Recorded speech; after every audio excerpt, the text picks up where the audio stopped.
Hey there, this is Christy Winfrey with Legacy Transactions, bringing you another Tuesday tip this week. Last week, we spoke a little bit about if there is a lease on the property and what you need to do about those prorated rents and deposits. I spoke that we would be discussing the addendum concerning residential leases today. So let's go ahead and get to that.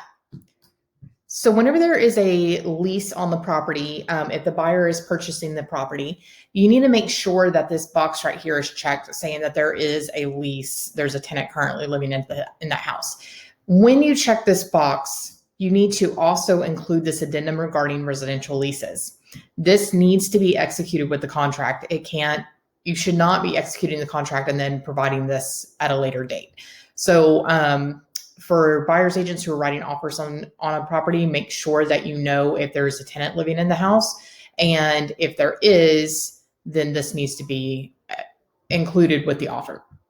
So what you do is you put in the address here. If the lease is terminating when the house closes and funds, then you would check this first box.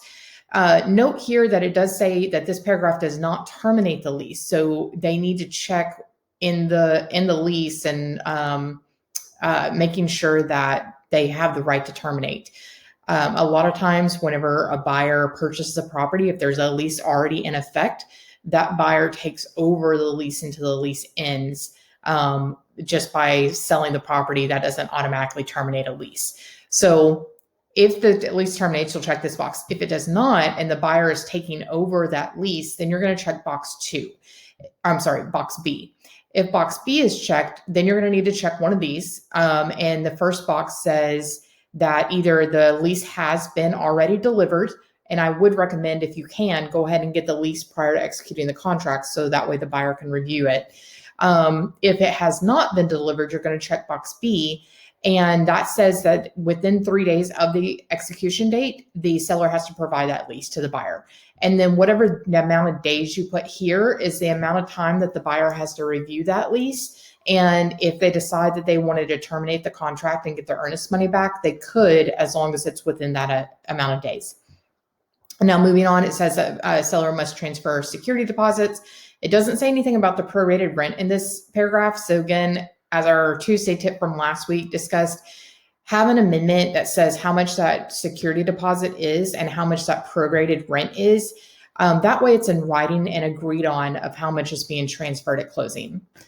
Then paragraph 3 down here goes on to say that if the seller has any knowledge of these items, I'll let you read through these, but it's stuff like, anything that if the lease has been broken in any way, if the tenant's in default, if tenants prepaid rent, or maybe if they're late on the rent, if there's any outstanding claims against the seller, etc.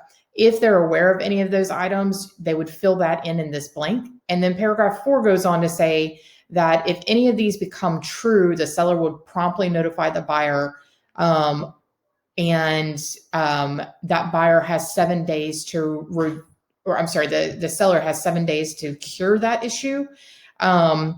And then if the statement remains untrue beyond that 7-day period, buyer may, at buyer's sole remedy, terminate the contract within 5 days after the expiration date of that 7 days.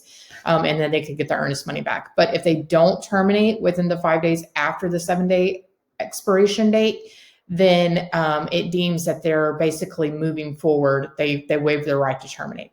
So this addendum is extremely important.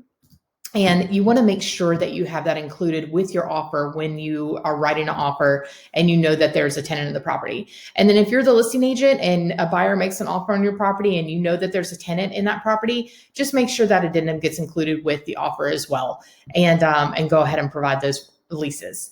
If you have any questions, feel free to reach out. Hope you have a fantastic week. And as always, you can always find these videos on our YouTube channel, or you can subscribe there, and also on our Facebook page. Have a great week.